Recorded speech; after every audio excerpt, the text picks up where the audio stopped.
Welcome, ladies and gentlemen. This is another wonderful episode of Let's Talk Real Life with Miss Nada Manning. I'm your co host, Vernon Garrison, and we're broadcasting from Awesome Radio 107.5 WECU. That's 107.5 FM WECU, 1570 AM.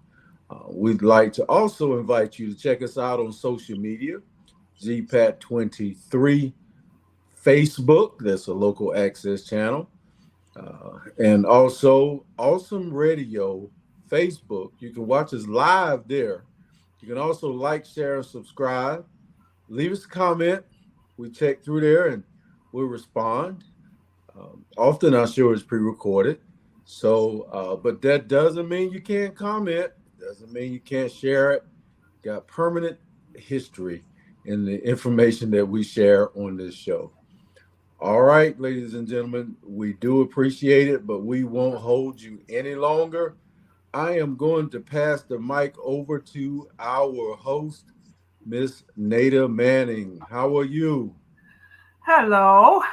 I am doing wonderfully well. It certainly is a pleasure to be here with everyone that's listening under the sound of our voices to get some wonderful news and to enjoy, to hopefully be able to reflect openly and privately within your family, outside of your family, within your circle. As we talk today, today's topic is going to be on verbal abuse. We have our guest, Reverend Dr. Jan Newberg. She comes to us once again with so much information, and she gets to choose these topics, and we just going to let her have it because we have questions for her, and she's full of information. She's full of knowledge. She's experienced and seasoned lady who has my most respect. Reverend Dr. Jan Newberg, once again, we welcome you to Let's Talk Real Life show. And amen. Thank you for Coach, our host, Nada Manning. I am just thrilled and honored to be a guest again on this wonderful show. Let's talk real life. And that is exactly what we're talking about. As you both said, today our topic is on verbal communication. And we know that communication is the key to understanding when it comes to a relationship. But how we communicate verbally is fundamental and is foundational. The quality of our communication is what we're talking about. And do you know that there is an art to communication? Unfortunately, we are not taught communication skills in school. And unfortunately, many of us are not taught good communication skills at home when we're growing up. And what we tend to do is to model our parents or those who are raising us. And the channels of communication need to be open and flowing. And in my home, when I was growing up, I think I told you the last time we were on together that my parents, my mom and my dad, were more like my grandparents than my parents. My dad was 46 years old when I was born. He was born in 1894. And my mom was 32. And so they were seasoned, and they treated me more like a grandchild than a daughter. So they gave me a lot of grace. They just doted on me, which just built me up. But both of them were very soft spoken. I never heard an adult yell at a child until I started school in the first grade, and I heard the teacher yell at Johnny across the room. I mean, when she yelled, I almost jumped out of my skin and I burst out crying. Well, you know that set me up to be the laughing stock of my class and to be picked on. But that's just how unusual it was for me to hear someone raise their voice, and especially at a child. And so I went into marriage really unprepared. I was living in I guess, a Disneyland world, and I was because they were older, they were what we would call today helicopter parents. They protected me, my neighborhood, my relatives. I was sheltered a great deal. And so my first husband, number one, as I call him, he was not a communicator per se. He talked enough for me to say yes when he popped the question for marriage, but he had been in the Korean War in 1954, and we started going to school. He went to school on a GI Bill, and he would go into these moods and not talk. He would go into these moods, and sometimes he wouldn't talk for days. Sometimes the days would expand into weeks and then months. And then he would come out of those moods just yelling, using profanity. And because the communication in our relationship was so toxic, I never knew how he was going to take anything that I said. He might just twist it and turn it into an argument. I just clammed up. I just stopped talking. And so I just never, expressed myself. Well, after we lived together for almost 20 years in that kind of relationship, after we divorced and I married husband number two, he was the complete opposite. He had a gift of words. He just had a way of opening me up. And so I began to talk again. And what I did, though, and I didn't know at that time, I didn't know anything about gaslighting. He let me talk. And what I did, I revealed things that were deeply hidden in my heart, in my mind, that I had never revealed to anyone, because he just had a way of letting me express myself. And he would express himself too. But because he was a gaslighter, he took all those intimate facts about me and later used them against me. But for today's topic, some people may not understand what verbal abuse is. And so let's just define it.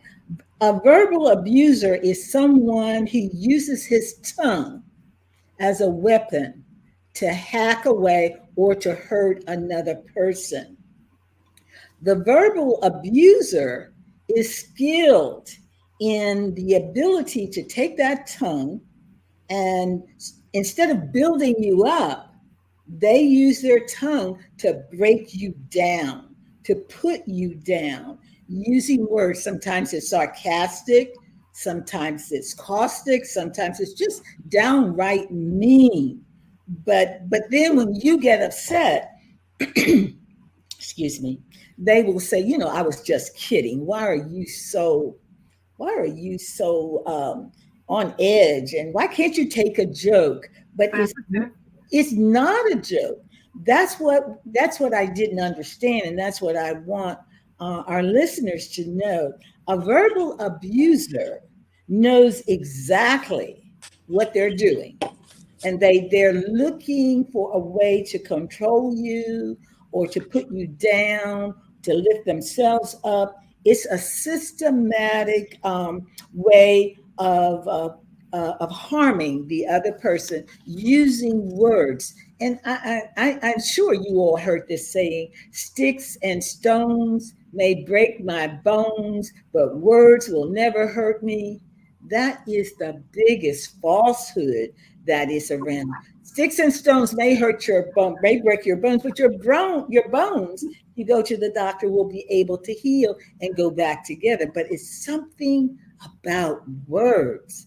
Words can just tear you apart. And even after you say, I'm sorry, forgive me, I didn't mean it, those words have a way of reverberating in your head, in your mind, and just either building you up, depending on what the words were said, or bringing you down. So verbal abuse is very, very, shall I say, important to know about and to be aware of. The Bible has a lot to say about the tongue. The tongue is a little instrument in our big bodies. It's so little compared to the rest of our body, but that tongue can do so much damage. And on the other hand, it can do so much good. It's just how you use it. And many times we haven't been taught about the importance of words. We're talking all the time, but words can be destructive or words can be destructive. And so verbal, just when we say verbal, we simply mean the use of words. When we say abuse, it's always destructive. You can't take abuse and put some perfume on it and make it better. Abuse is by the word. It's destructive. It's aiming to hurt. It's causing pain and discomfort. And the person who is exercising that verbal abuse is conscious, is aware of what they're doing. You just can't let them slide. It's on purpose, it's intentional, and it's designed to do harm, and it's not by accident. That's why verbal abuse is so deadly. What are some verbal abuses that are used to hurt, injure another person? Some of it is, how can you tell if you've been verbally abused? In the church, I've seen many people who have been married for years and didn't even realize that they were in a verbally abusive, dysfunctional relationship, because the way one partner talks to the other partner has gone on so long, it has become normalized, and you just excuse it. That's just the way she talks, or that's the way he is. No, that is not the way the person should be, even if they are. But it can do a lot of damage. What are some types of verbal abuse? How is it used? Yelling, just yelling. Oh, shut up. Oh, you look awful. That's verbal abuse. Can you imagine how the person receiving those words are going to be broken down and hurt? What about name calling?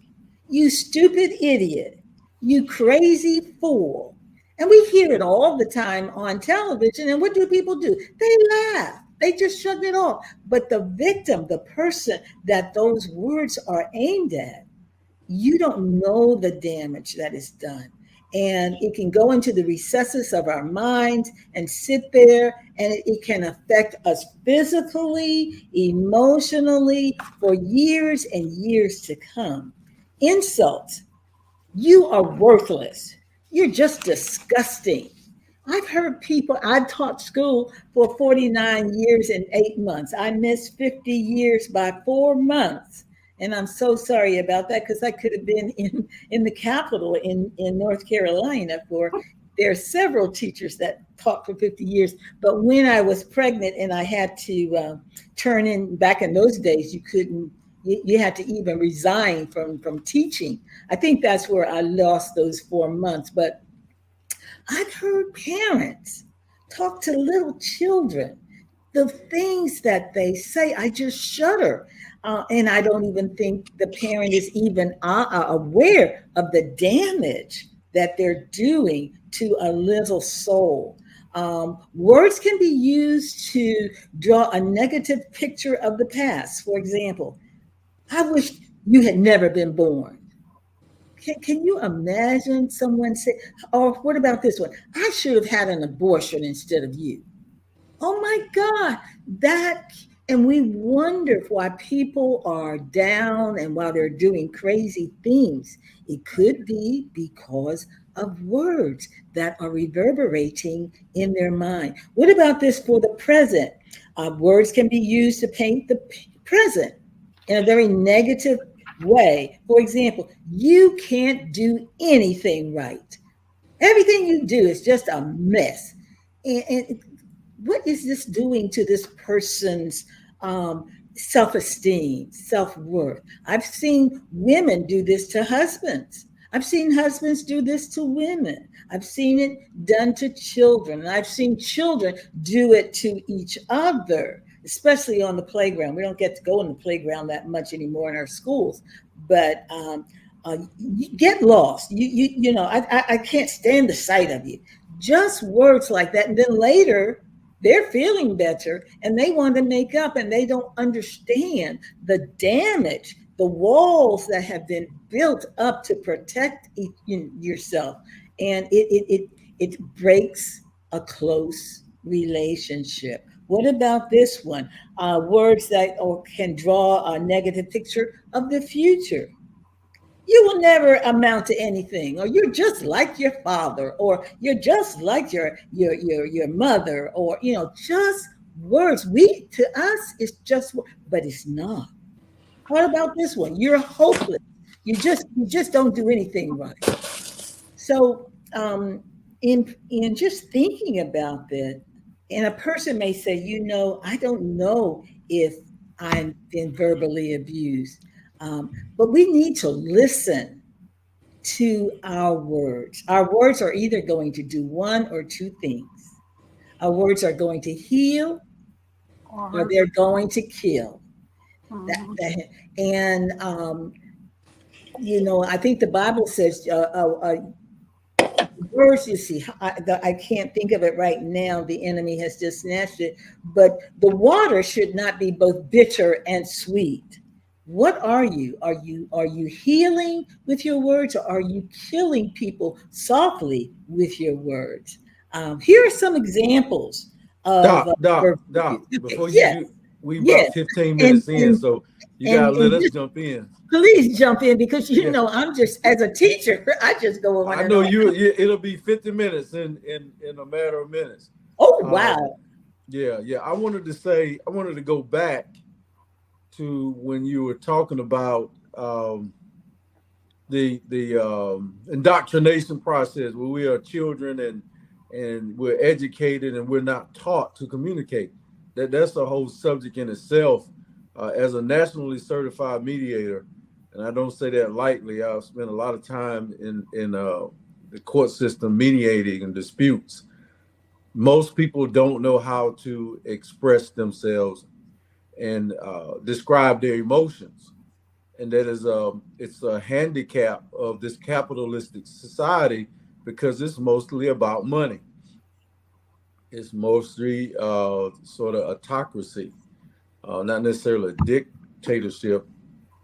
Maybe this democracy where the majority rules in a lot of senses. So when it comes to that, there's no time in our major conflict resolution procedures. Most of us go to court, which is a competitive environment. It's not a collaborative environment where you have a judge that makes a decision for you.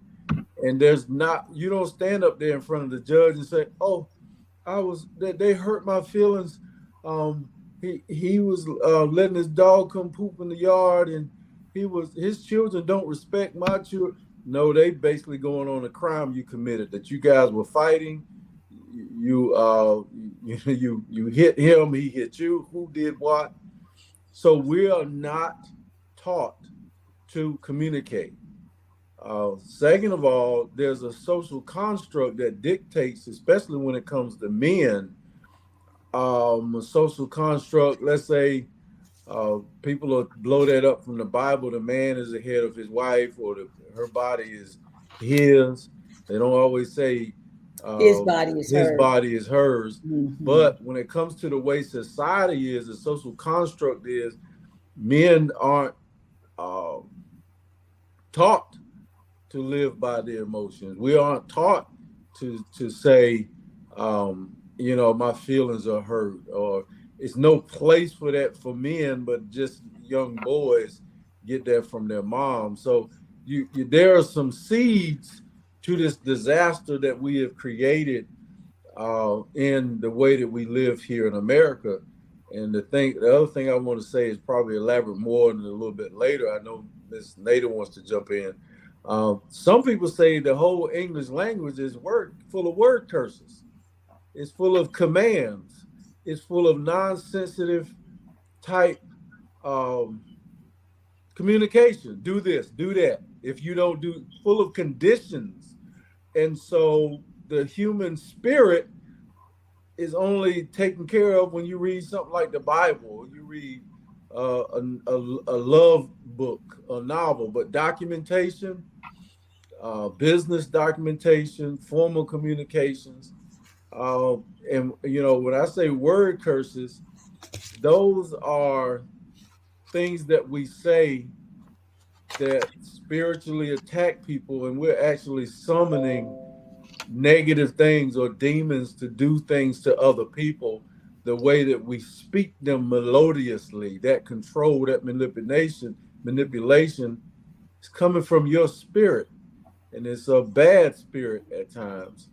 Now, there is one group of people, I'll say this one thing, Ms. Nader, there's one group of people that I'm not going to let off the hook, and that is the soft-spoken people that walk around with a bow and arrow or boomerang, and they speak so well that when you lose your cool or you raise your voice, they'll say, "Oh, don't stop yelling at me." But they got a nuclear weapon with that soft, melodious voice. Boy, they can cut you up. Next thing you know, you bleeding. It's like somebody on TV when they notice they've been shot. A person with a smooth, silk talking voice, they don't ever have to raise their voice to cut you or to attack you. And then when you lose, your voice comes up, my voice goes up. Anyway, I'm a coach. I used to sing a lot in bands. And if I'm happy and excited, nobody say, "Oh, you laugh too loud." Or everybody say, don't say nothing, complain about you when you talking about, "Let's go, let's go, let's go."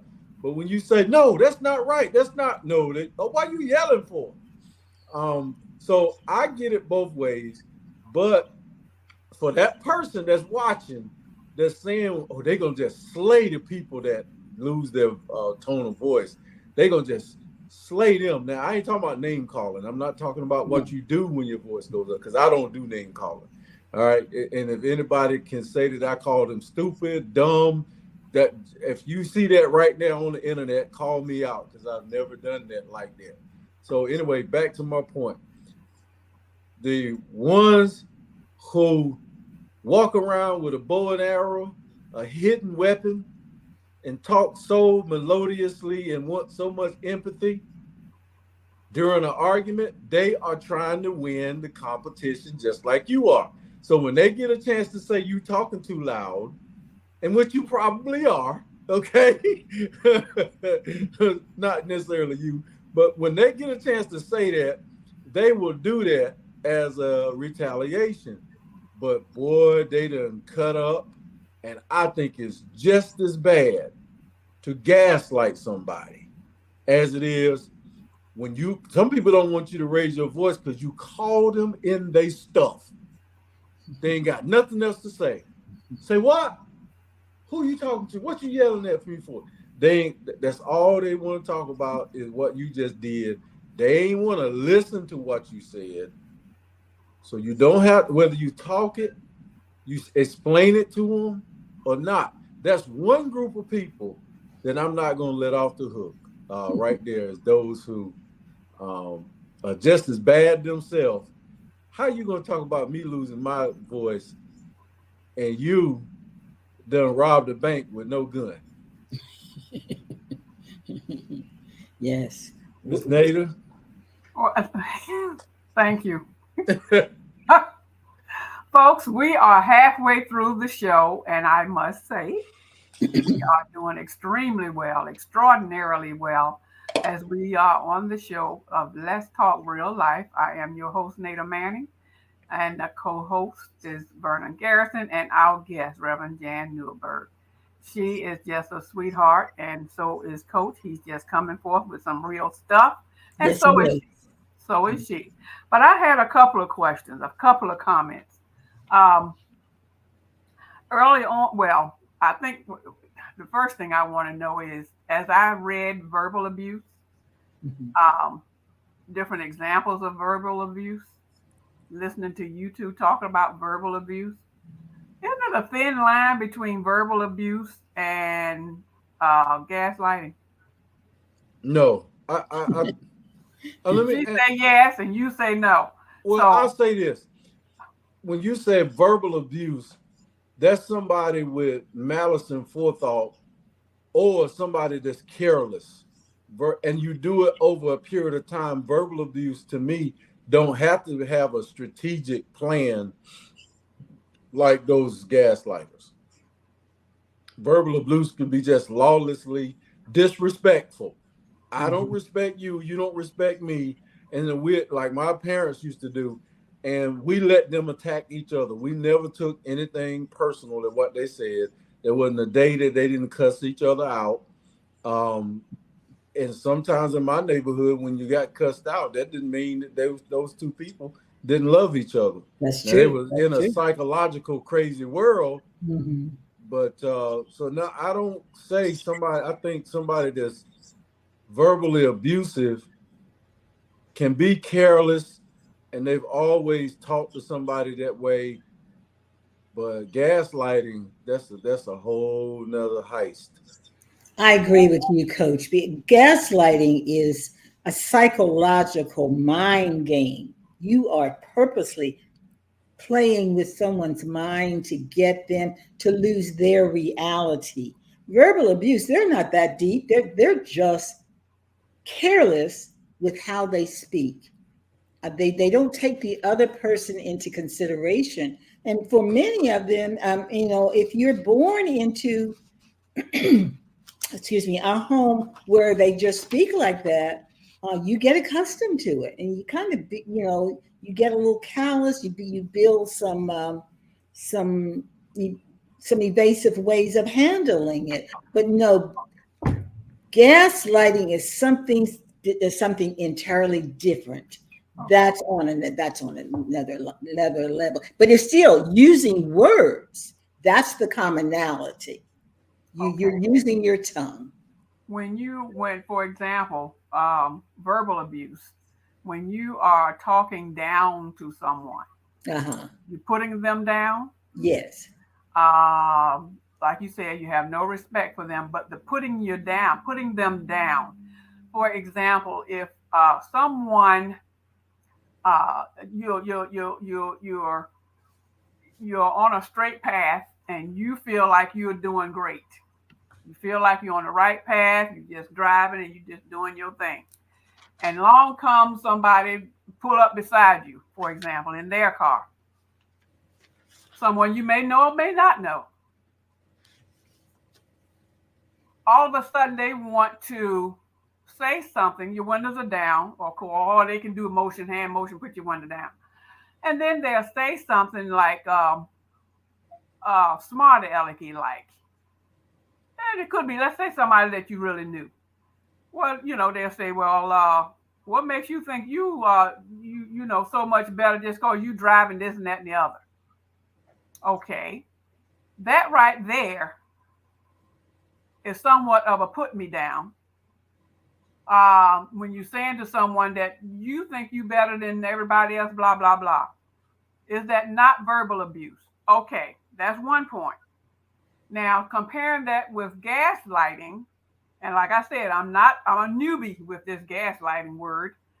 So as you moving along and driving along, now you're still kind of like riding beside one another. But that one over there, that naysayer person with all in the mouth, all of a sudden wants to challenge you, want to speed past you or not, or cut you off. Is that not an action of abuse? Gaslighting, I guess, and I may be off in left field with this thing. I'm just trying to put two and two together. And I'm thinking people out there listening to us probably have the same or similar scenario in their mind as I'm trying to ravel off my example here. Why is it? I can understand the difference between the two, but gaslighting and their trickery or they're undermining you, making you feel one way when you're feeling this way and that way, that's still an abuse, is it not? Gaslighting, we established that gaslighting is domestic or verbal abuse. That's true. But for today's topic, this is just ordinary living in a relationship. But if you're in a verbal abusive relationship, can it not end up being in a gaslighting situation? Yes, most definitely it can. It can. But most of the time, it doesn't. Most of the time, these are just people, husband and wife, or relatives, or neighbors, or you don't have any real ulterior motive to bring someone down. A gaslighter is really planning. Gaslighting is deliberate. It's deliberate. That's it. It's it. Verbal abuse can be deliberate. It can be gaslighting is different. Gaslighting may be egotistic. You got a narcissist in it, right? Right. Gaslighting may be egotistic, which would include me down talking you all the time. But, verbal abuses may be a result of being an ego-centric person. But a gaslighter is a clinical diagnosis. You can't, somebody defending themselves and they shoot somebody doesn't have to be considered a murderer. But somebody that's got an inordinate affection towards killing people and seeing dead bodies do stuff, that's a murderer. You see, so just both things can take life. Can a gaslighter go that deep into murdering? Actually doing away with somebody? I don't see why not. I think it could be one of their characteristics because each one of them have a methodology to their modus operandi, which is how they conduct their business. But I would think that gaslighter would probably get somebody else to do it for them. Look at that. They're so adept. Now, they're the ones who started it, but those that are less cunning, those that are less thinking, they will go and do what a gaslighter says. But the gaslighter, generally, they set up others to do their dirty work for them. And they set you up to do your own dirty work to yourself. To yourself, that's right. They love to see you self-implode, trying to run circles around and struggle, right, and go through that mind. Yes, they get pure pleasure from seeing you go down slowly. If they say you stupid and you trying to prove to them that you're not stupid, they'll let you keep right on running in circles chasing your tail. While they keep saying you stupid, every time they say you stupid, you spin around trying to show that you're not. So that's two different things. That's gaslighting. That's gaslighting. Yes. Well, now, that's a good question. I'm so glad you asked that, host Nada. What do you do if you're not sure if you are a victim of verbal abuse? I thought about this, and if you are wondering whether or not you are verbally abused, here's one way you can tell. Write the exact words that were spoken to you. Write them down and then ask yourself these questions. How does this make me feel? Does it sound like a conversation between friends or a conversation between adversaries? Don't you think that depends on how it's said? Yes, that's true. But right now, this is someone that you live with constantly.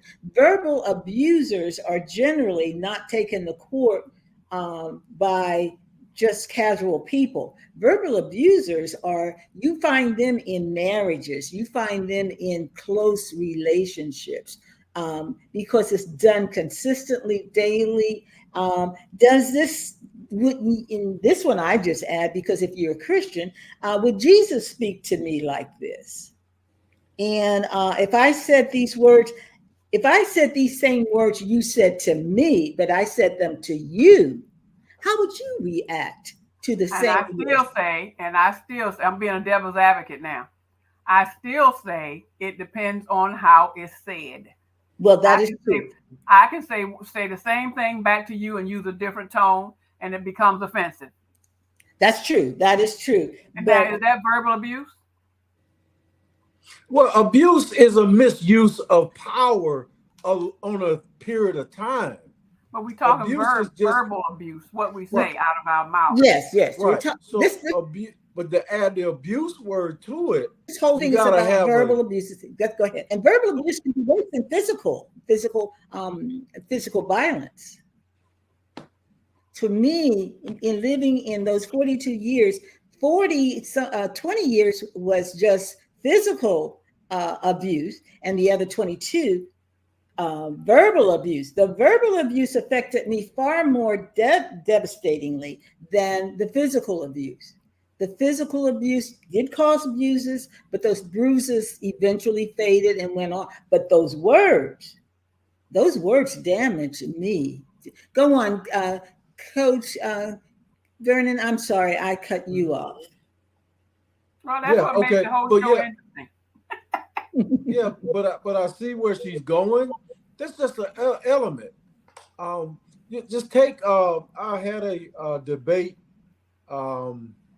I had a debate with someone in talking about raising your voice. I said people in the military do it, coaches do it, but what happens is they got two objectives. That for the sake of time, you can clearly see that a coach is somebody who is especially in sports. Let's just use that for an example. Okay. A coach that yells in the locker room setting or comes to the sideline and says, "Man, you playing sorry out there. You need to get yourself together. What are you doing? What you on the team for? Well, get off my practice field. I don't need you out here if you're not going to work that hard." You've actually given them a position to speak at you that way. Notice I said given, granted, endorsed by the parents, because it's a mode of communication out there. And anyone that doesn't get it, they can feel like they've been verbally abused. But I've always explained it this way. Mm-hmm. A coach may curse at you, and I never use swear words in the locker room or outside the locker room. A coach may curse at you or say certain things, but he will never, or she will never speak deep in your soul. Will never be a personal word chanted to you other than "I love you and I'm trying to pull out the best out of you that nobody can get out of you." That's what you hear over and over and over again. And you actually line that up with the actions of what's going on the field. It's not without circumstantial evidence. You don't just yell at a kid or raise your voice at a kid, and it's not linked to sports. So if you do, you'll wind up destroying that child. Yes, you will. Mm-hmm. You know, you can speak in certain environments, like in the college classroom or the teacher that raises their voice. We always knew them teachers that when she come in or he and everybody talking and throwing paper, they'll go to the desk. I can't slam my hand on the desk with my tablet up here. Bam! Y'all be quiet. Y'all ain't going outside today. And everybody just like, "Oh, wow." Didn't amount to no kind of verbal abuse. That's it. And they all got the message. Nobody was offended, and they straightened up their act. But let me close it out right quick. Sure. The sergeant that's yelling at you for the military, yeah, they're indoctrinating you. Yeah, they're reprogramming your mind so that you can be prepared for the stress that is nothing compared to bullets flying over your head, the stress. That's why you're in the military, and that's why they do it. But they have toned down. They don't cuss the new generations out anymore. I watched a lot of military drill sergeant videos. They do not do all of that stuff that they did to the former units. They don't do that. The drill sergeants are a lot nicer. They still do their thing, but they don't do it like they used to. But we're not having the conflicts like we used to have either. So, but other than that, that's my take on that comparison. The people that are enjoy, losing their minds and their tempers and calling each other's names, they're very conscious. They don't necessarily have to have a grand scheme. They really want to just make you feel bad. But over a time period, it should get old yelling at each other hour after hour after hour after hour. And the names that you use to hurt the person can scar them, can scar the child forever, All right.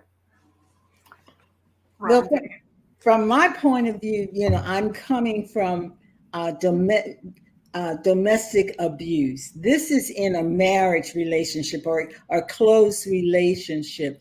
And Coach, you have done a great job of taking those same words and putting them in different scenarios where it would be absolutely legitimate and understandable.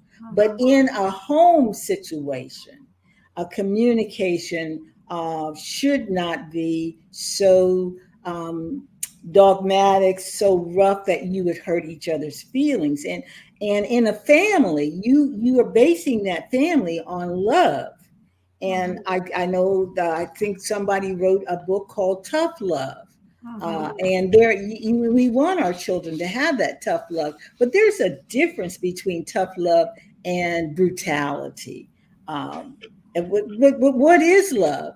And I think there's a chapter in the good book that defines love. And I think every parent should teach this to their children, so that there's a fine line between love and lust. And many of us are falling into lust and not love because we don't know what love is. But love is found in 1 Corinthians chapter 13, just 4 verses, just takes up the whole world. What is love? Love is patient. So if you're patient, you're showing love. Love is kind, has nothing to do about emotions. It's just things that you do. Love does not envy. It does not boast. It does not brag. Love is not proud. It is not rude. It is not self-seeking. Love is not easily angered. It keeps no record of wrongs. It does not delight in evil. It rejoices in the truth. It always protects. That's love. And most of us don't know that. We think love is a feeling that makes you feel all gooey and, but love is something that you can see and you can define. Love always trusts. It always hopes. It always perseveres, and it never fails. Faith, hope, love. These two. That's love. And if you're not getting it in your home, where are you going to get it? But see, when you get it, we have something that is the greatest enemy, I think, of love, and that's anxiety. Because society is perpetual, technology, everything has to go faster. Everything has to go lightning speed. The computer's got to go faster. It's programming our minds. I just read part of a study about giving your child a cell phone when they're very, very young. It's programming expectations. So love takes time. Love takes caressing. Love takes builds sentimental value. I got to pick up so-and-so after school. I got to be at church tonight at 6:30. I got to read this. I got to do this. So you're already looking at a social construct of what do we expect out of society. Do you want me to take my time and love you? Or do you like the power and the rush of being lusted after? So you want to go for the bad boy? Or do you want to go for the high value man who has less ambition to be like the world and more to be like God? Or do you want the powerful man that can be like the world, who is fast Freddy, ruthless, if you will? So you know that's an enemy of love Yes, in the love does definition have of an what the word enemy. says. That's true. That is true. But as you were saying so eloquently and so truthfully, the world is getting faster. The world is getting harder.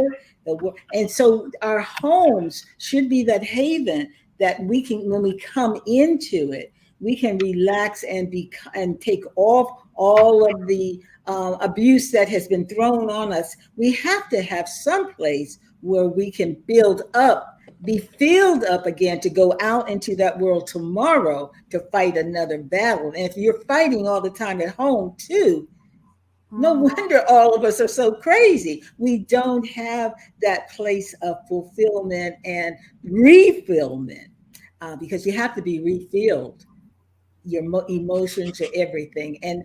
And home, I would think, is the place where we should do it. But it's When, getting harder. I didn't say it was easy, I'm gonna throw a hint out there. Both of us gonna get fired because we out talking to teachers.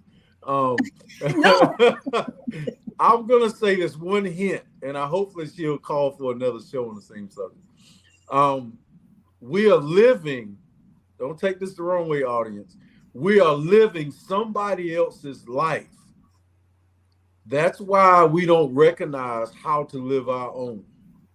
We are living somebody else's life.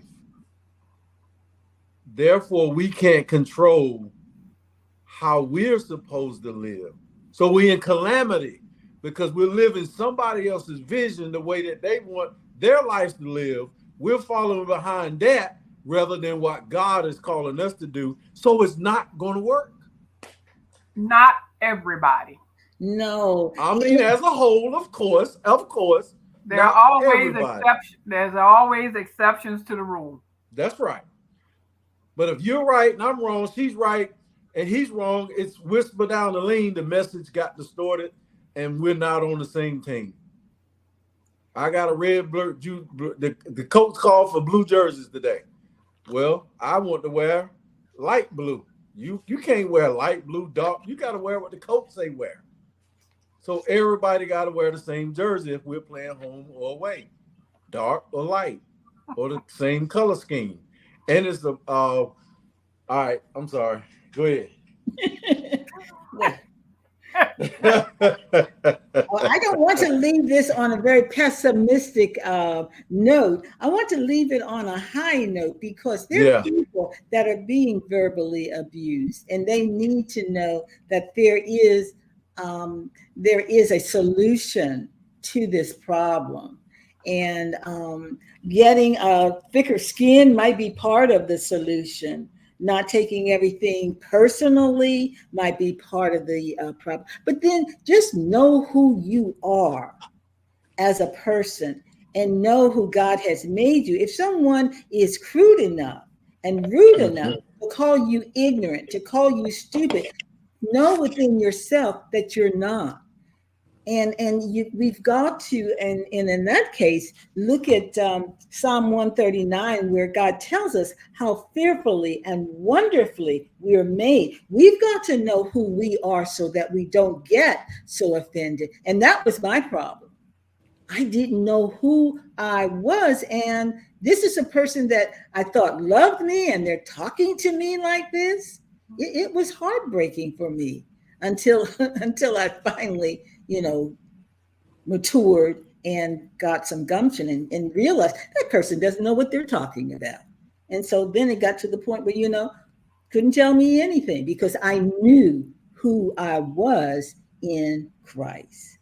But that took. I have a question. Lord help me say this right. We're talking about verbal abuse. Verbal abuse, using the tongue inappropriately. Is there such a thing as abusing by action? By action, I mean not physical, but the way because there's a physical abuse and then there's mental abuse and all kind of abuses.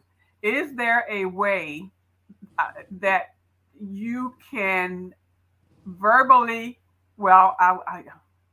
you can abuse without saying? you can abuse by doing. Yes. What You is can that? abuse by, this was also done to me, ignoring the person, not saying anything, pretending that they're not there, or overlooking them. It's done to us. Yes, you don't have to use words to abuse someone.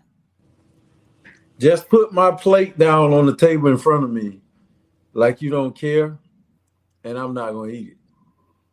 Ooh, wise person. If you do that, that means the whole meal, it didn't matter if you scorched it, that it didn't matter what you didn't check what kind of salt you put in it.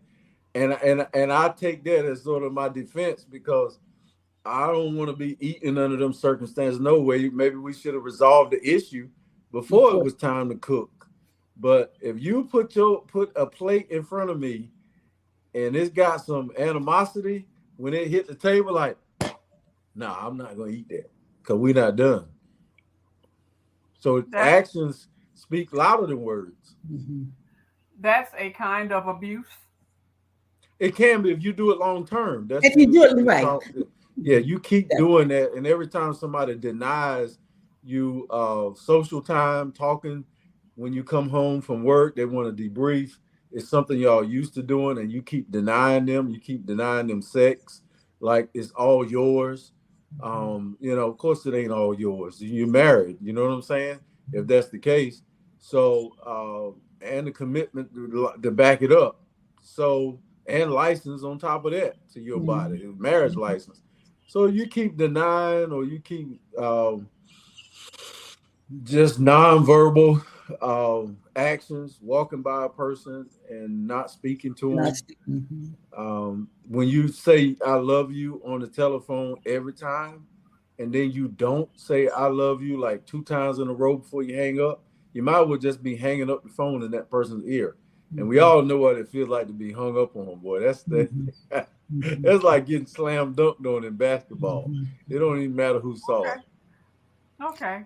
Did that answer your question? Did that help? It helped, yes. But we've run out of time. Uh-oh. And we want to ask you, Dr. Jan, if you had any last remarks to make in about a minute's time.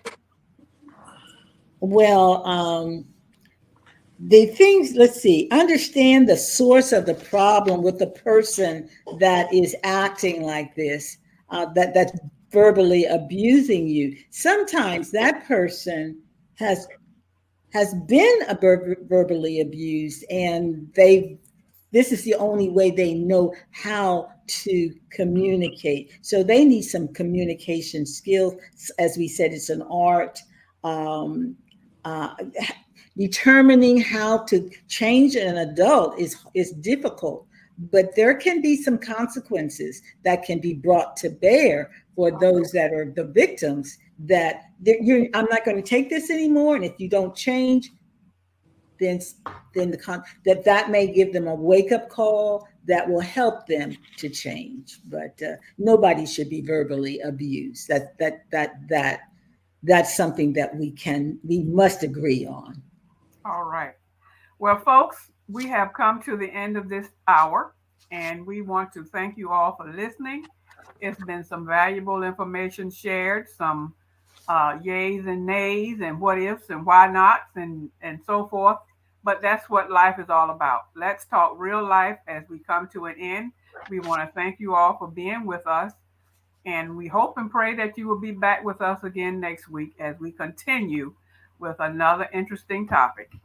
Please feel free to contact us via Messenger on Facebook. I can call in sometime and just talk to someone and be contacted that way. However way you want to do it.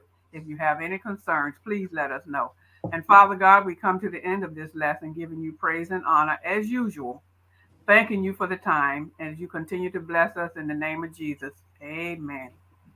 This has been a broadcast of ECU 107.5 Awesome Radio.